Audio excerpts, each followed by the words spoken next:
Good evening friends सभी को। मुझे आशा है आप लोगों को बोर्ड दिख रहा होगा और आवाज़ भी क्लियर आ रही होगी।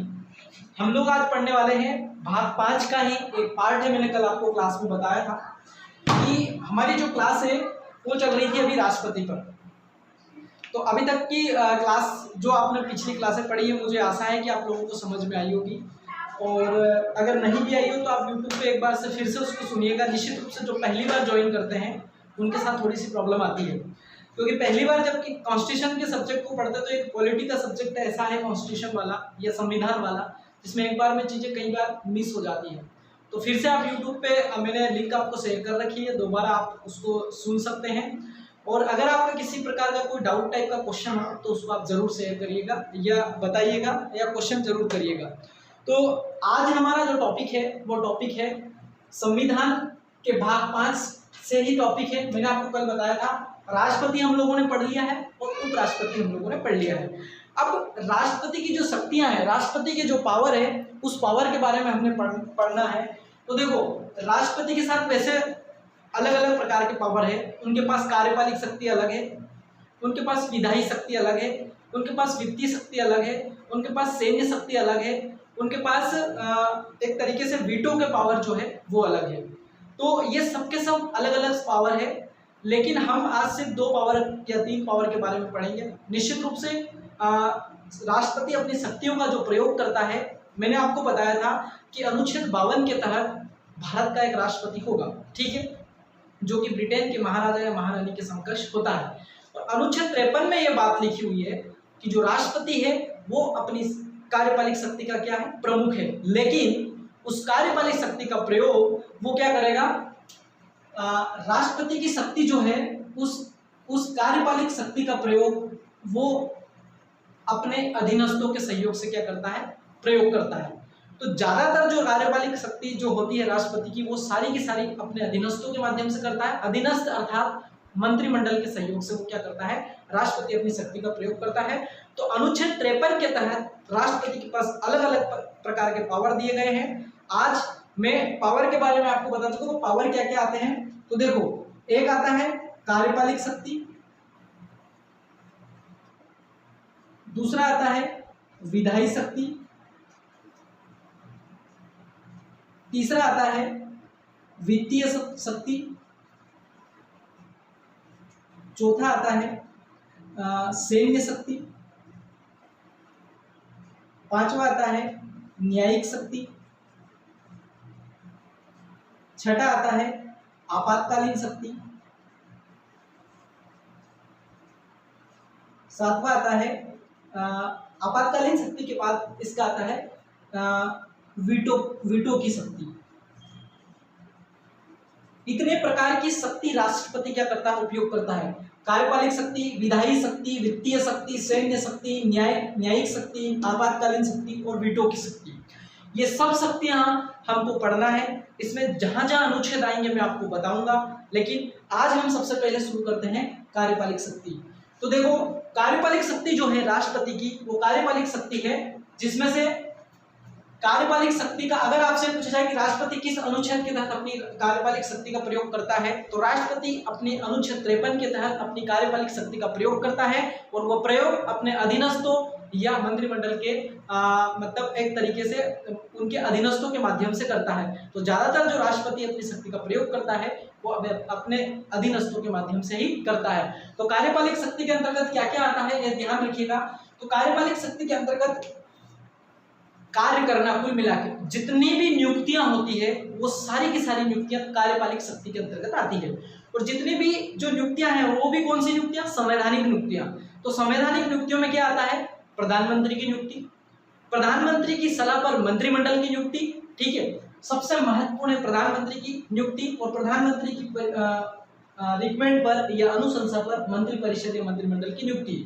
फिर सीएजी जो होता है उनकी नियुक्ति, CAG controller auditor of general, जो उनकी नियुक्ति। फिर सारे राज्यों में जो राज्यपालों की नियुक्ति होती है वो, और साथ ही साथ मतलब जितनी भी संवैधानिक जो नियुक्तियां होती है वो सारी की सारी जो नियुक्तियां होती है वो राष्ट्रपति की कार्यपालिक शक्ति के अंतर्गत आती है। और राष्ट्रपति उन शक्तियों का प्रयोग अपने मातहतों या अपने अधीनस्थों के प्रयोग के माध्यम से करता है। तो ज्यादातर नियुक्तियां जो होती है उसमें सब में अपने अधीनस्थों के माध्यम से वो जो अनुशंसा करता है उसके माध्यम से राष्ट्रपति क्या करता है, अर्थात नियुक्ति के लिए राष्ट्रपति अपने फाइनल हस्ताक्षर करता है। इसलिए कहा जाता है कि राष्ट्रपति प्रधानमंत्री की भी नियुक्ति करता है और मंत्रिमंडल की भी नियुक्ति करता है, पर वहां पर प्रधानमंत्री की क्या रहती है, अनुशंसा रहती है या सलाह रहती है। ठीक है, फिर क्या की नियुक्ति करते हैं, तो ये तो हुई जितने भी राज्यों में राज्यपाल है उन राज्यपालों की नियुक्ति जो होती है वो राष्ट्रपति के द्वारा की जाती है। हाईकोर्ट और सुप्रीम कोर्ट के जो न्यायाधीश है उनकी नियुक्तियां जो की जाती है वो सब राष्ट्रपति के द्वारा की जाती है। तो जितनी भी संवैधानिक नियुक्ति है, मैं इसको एक वर्ड में अगर कहूं कार्यपालिक शक्ति में, तो जितनी भी संवैधानिक नियुक्तियां हैं वो राष्ट्रपति के द्वारा की जाती है, जो कि राष्ट्रपति की कार्यपालिक शक्ति के अंतर्गत आती है। तो मुझे लग रहा है कि अगर आपसे कोई ये पूछे प्रधानमंत्री की नियुक्ति राष्ट्रपति की कौन सी शक्ति है, तो कार्यपालिक शक्ति है। अगर क्वेश्चन आता है कि सुप्रीम कोर्ट के मुख्य न्यायाधीश की नियुक्ति राष्ट्रपति की कौन सी शक्ति है, तो वो कार्यपालिक शक्ति है। तो जितने भी नियुक्तियां होती है, अपॉइंटमेंट करता है राष्ट्रपति, जिसपे राष्ट्रपति के सिग्नेचर होते हैं, वो सब के सब संवैधानिक पद होंगे और उन सब की नियुक्तियां जो आएगी वो राष्ट्रपति की कार्यपालिक शक्ति के उसमें शामिल है। ठीक है, अब इसके अलावा कुछ आयोग के अध्यक्षों का आयोग का गठन भी करना और उस आयोग जितने भी है उनके अध्यक्षों की नियुक्ति करना। तो नियुक्ति तो वहां पर भी हो रही है। तो देखो अनुच्छेद 280 के तहत एक वित्त आयोग का गठन जो करता है वो भी कार्यपालिक शक्ति के अंतर्गत आता है राष्ट्रपति के।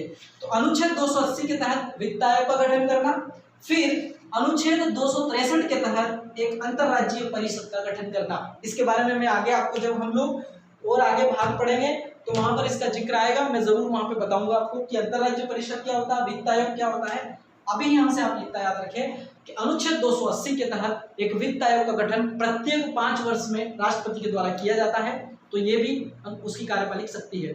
अनुच्छेद 263 के तहत एक अंतरराज्यीय परिषद का गठन किया जाता है, ये भी राष्ट्रपति के द्वारा ही उसकी कार्यपालिक शक्ति में है। ठीक है, उसके बाद अगर मान लो कई राज्य है, जैसे मध्य प्रदेश है, पूर्वोत्तर राज्य है, अगर किसी क्षेत्र को अनुसूचित क्षेत्र घोषित करना है तो वो जो शक्ति है वो भी राष्ट्रपति की कार्यपालिक शक्ति है।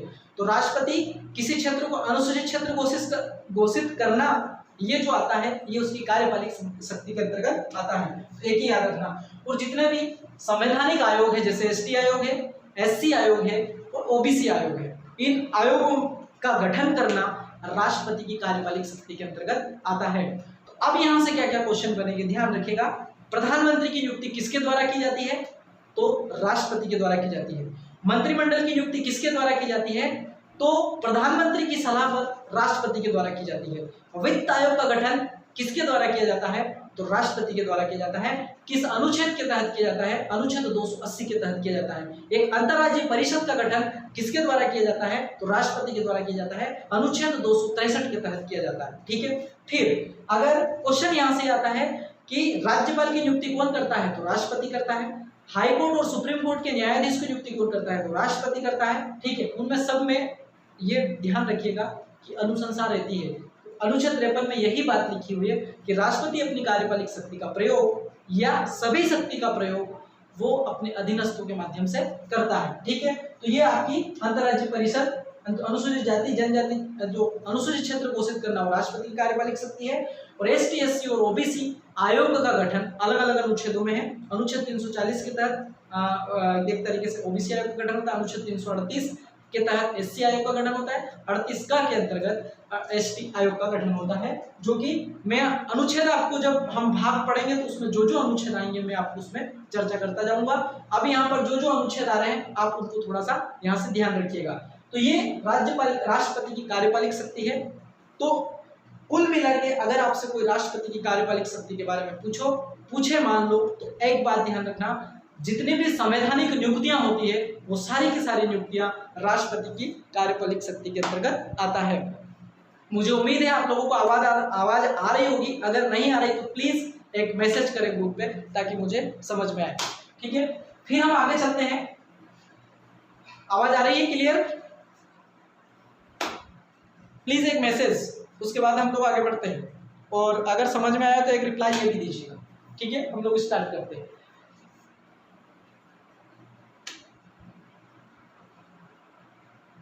Yes, okay okay.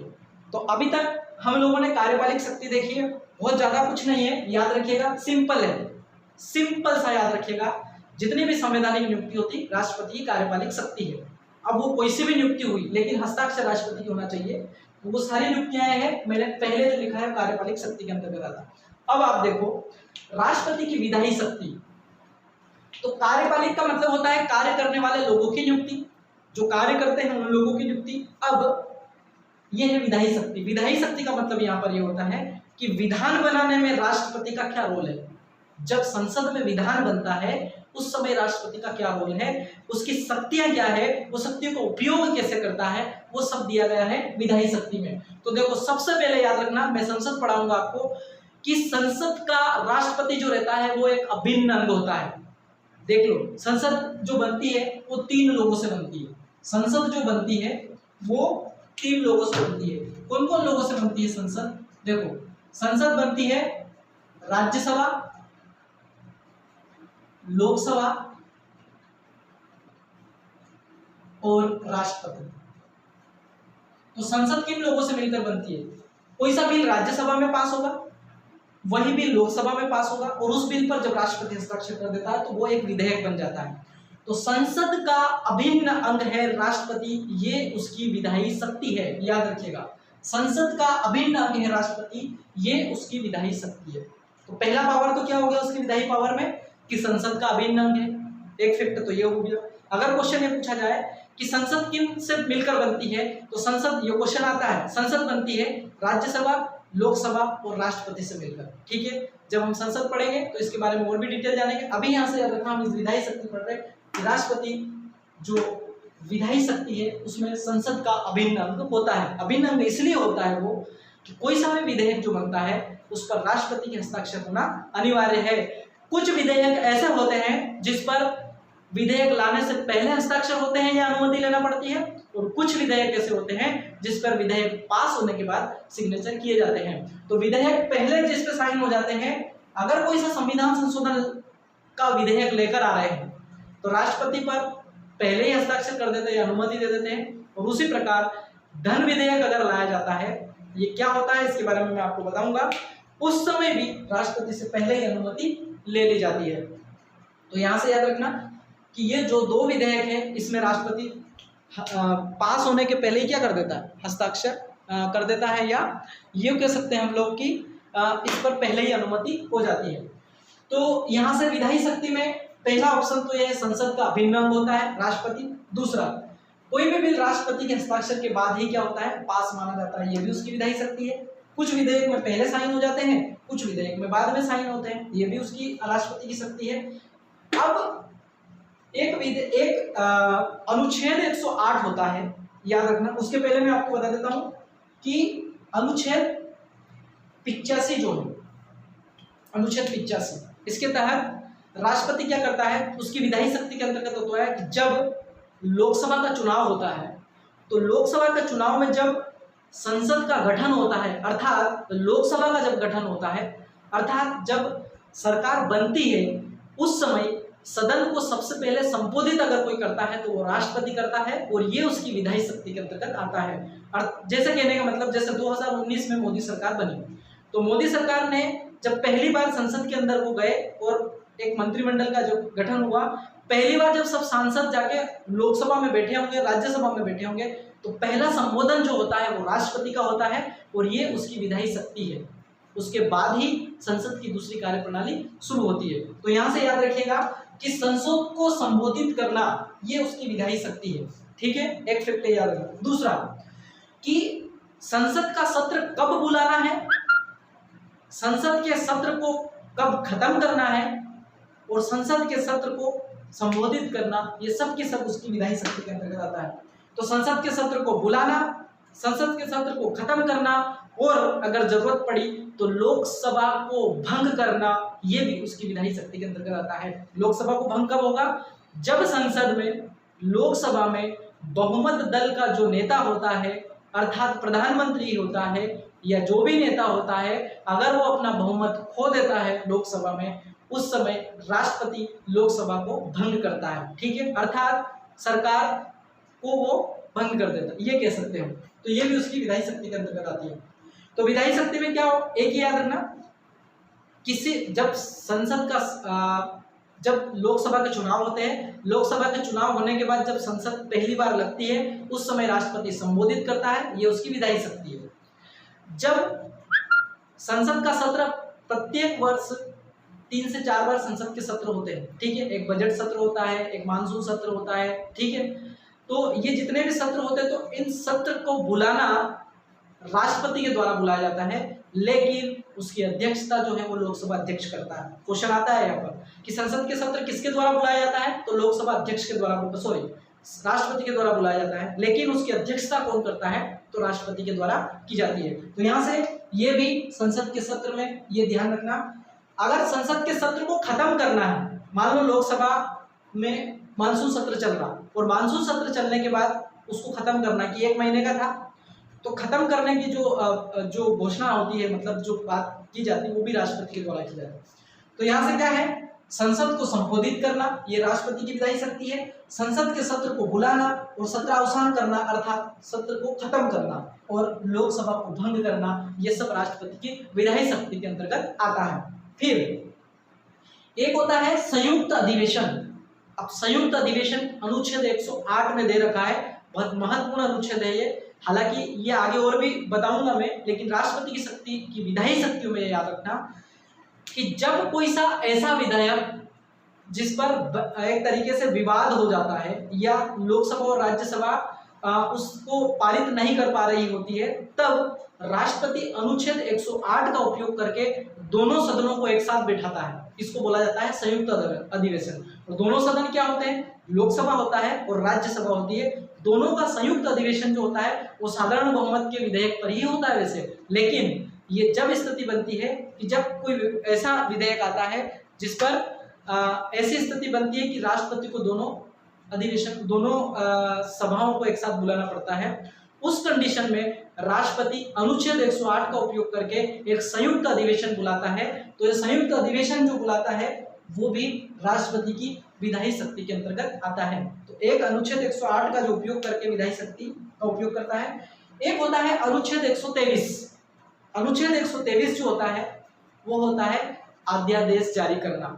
अध्यादेश जारी करना एक ऐसी कंडीशन है कि जब संसद का सत्र नहीं चल रहा होता है और सरकार के द्वारा इमीडिएटली कोई सा कानून लाना अनिवार्य हो, उस समय सरकार संसद का उपयोग ना करके राष्ट्रपति से डायरेक्ट सिग्नेचर करके उसको प्रसारित कर देती है उस कानून को, उसको बोला जाता है अध्यादेश। कि मान लो अभी संसद का सत्र नहीं चल रहा और मोदी सरकार कोरोना पे कोई अधिनियम लाके आना चाहती है, ठीक है, मान लो कि उन्होंने बोल दिया कि हम कोरोना वॉरियर्स जो है उनके लिए एक अधिनियम लेकर आ रहे हैं। अभी संसद नहीं चल रही है, ना लोकसभा चल रही है, ना राज्यसभा चल रही है, तो उस कंडीशन में क्या करेगी सरकार, एक डायरेक्ट ड्राफ्ट बनाएगी अधिनियम का और राष्ट्रपति से जाके अनुच्छेद 23 का उपयोग करवा के उनसे अध्यादेश जारी करवा देगी। वो कानून ही रहेगा जैसा कानून संसद में पास होता है, लेकिन उसके तहत एक शर्त है कि 6 महीने के अंदर संसद के सत्र जब भी लगेगा उसको पास कराना अनिवार्य है, अर्थात वह कानून मान्य नहीं होगा। अगर 6 महीने में सिर्फ 6 दिन और मिलते हैं, 6 महीने के बाद आप उसको 1 सप्ताह 6 सप्ताह और बढ़ा सकते हैं, इससे ज्यादा आप किसी भी कानून को अध्यादेश के माध्यम से चालू नहीं रख सकते। याद रखना, सबसे पहले जो अभी 3 तलाक वाला कानून जो आया था वो अध्यादेश के माध्यम से आया था, ठीक है, फिर बाद में संसद ने उसको पास करवाया था। तो कुछ कानून ऐसे होते हैं जो अध्यादेश के माध्यम से लाना जरूरी रहता है। 2013 में MMS की सरकार, श्री मनमोहन सिंह साहब की सरकार, जब भूमि अधिग्रहण अधिनियम लेकर आई थी तो वो अध्यादेश के माध्यम से लेकर आई थी, ठीक है, बाद में उसको सरकार ने पास करवाया था संसद में। तो अध्यादेश जारी करने की जो शक्ति है संसद की, राष्ट्रपति की, वो जो शक्ति है वो शक्ति आती है उसकी विधायी शक्ति के अंतर्गत। तो मुझे विश्वास है कि आप लोगों को ये भी समझ आया होगा। कुछ नहीं, इजी है। विधायी शक्ति में क्या आता है, जहां पर विधान बनता है, और विधान का बनता है राज्यसभा में बनता है और लोकसभा में बनता है, तो जहां पर विधान बनता है वहां राष्ट्रपति का रोल क्या होता है, वो उसकी विधायी शक्ति है, इसलिए इसको बोला जाता है। अर्थात विधान बनने वाली जगह पर राष्ट्रपति जो उपयोग करता है, तो वो क्या क्या उपयोग करता है। एक तो उपयोग ये करता है कि वो संसद का अभिन्न अंग है, दूसरा ये है कि जितने भी बिल पास होते हैं संसद से उस पर राष्ट्रपति के हस्ताक्षर होना अनिवार्य है।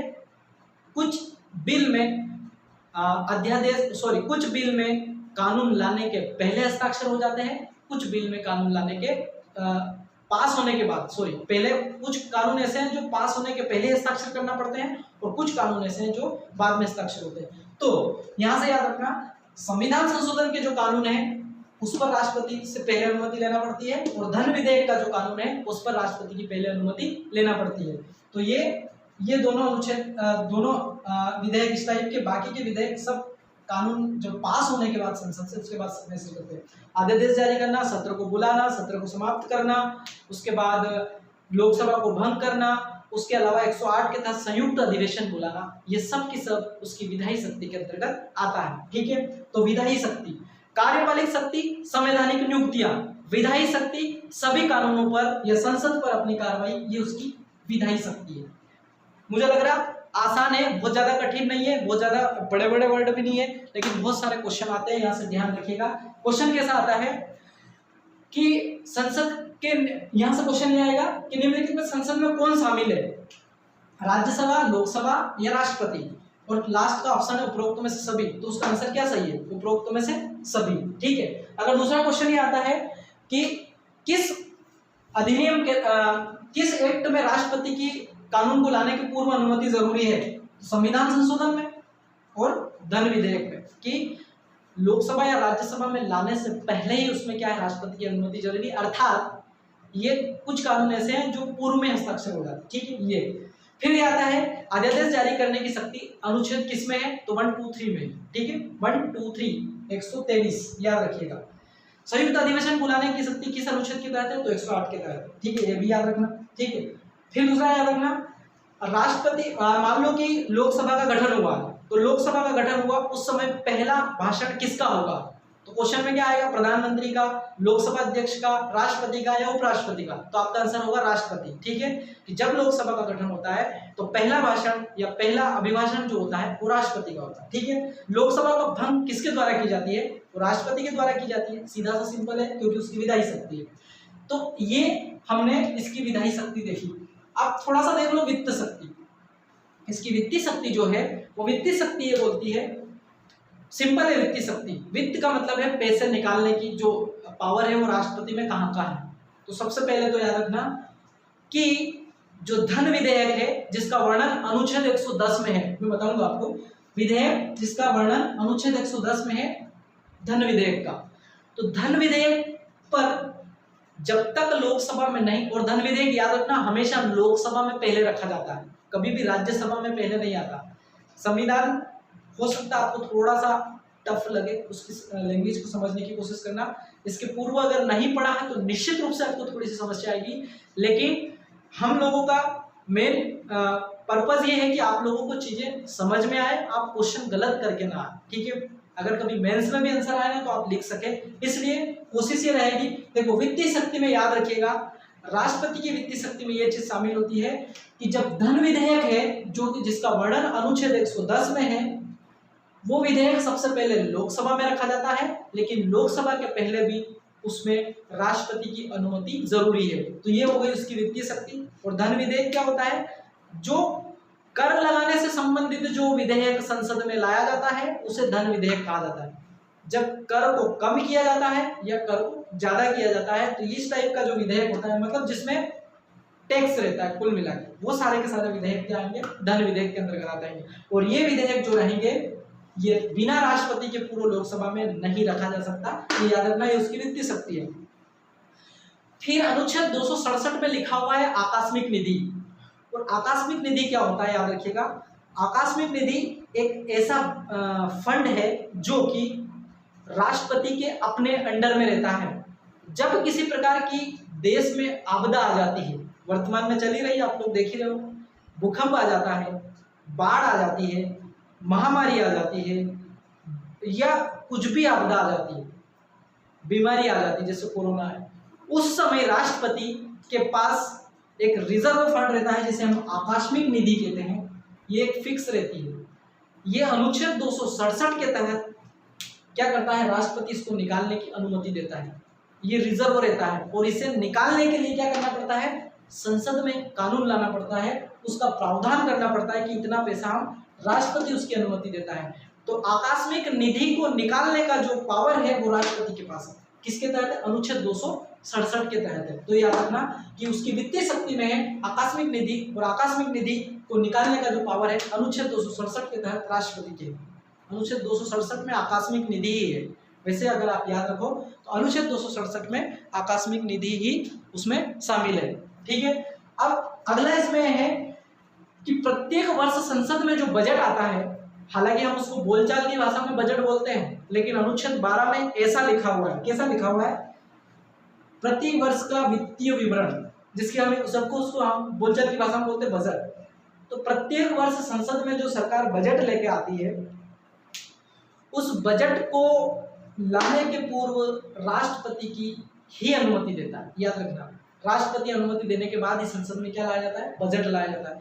तो अनुच्छेद 112, अनुच्छेद 267 और अनुच्छेद 110 ये तीनों के तीनों राष्ट्रपति की वित्तीय शक्ति है। ठीक है, अनुच्छेद 110 तो धन विधेयक, अनुच्छेद 267 तो आकस्मिक निधि, अनुच्छेद 112 तो बजट। ये तीनों की तीनों जो शक्ति है ये उसकी वित्तीय शक्ति है। तो इस प्रकार से आज हमने कार्यपालिक शक्ति, वित्तीय शक्ति और विधायी शक्ति, इन तीनों शक्तियों को देखा है। मुझे उम्मीद है आप लोगों को बहुत पसंद आया होगा लेक्चर, आपको समझ में भी आया होगा। निश्चित रूप से आगे भी हम ऐसे ही निरंतर रहेंगे। राष्ट्रपति की शक्तियों को समझने के बाद हम संसद में जाएंगे। संसद के बाद और क्या क्या चीजें हैं, मैंने आपको फर्स्ट दिन कार्यपालिका में क्या क्या आता है वो सब हम पढ़ेंगे। ठीक है, तो आप ऐसे ही कंटिन्यू क्लास को अटेंड करते रहिए। दूसरा, जो लोग क्लास को अटेंड नहीं कर रही है, आप जितने लोग अटेंड कर रहे हैं उन लोगों को बताइए आप क्लास को अटेंड करिए।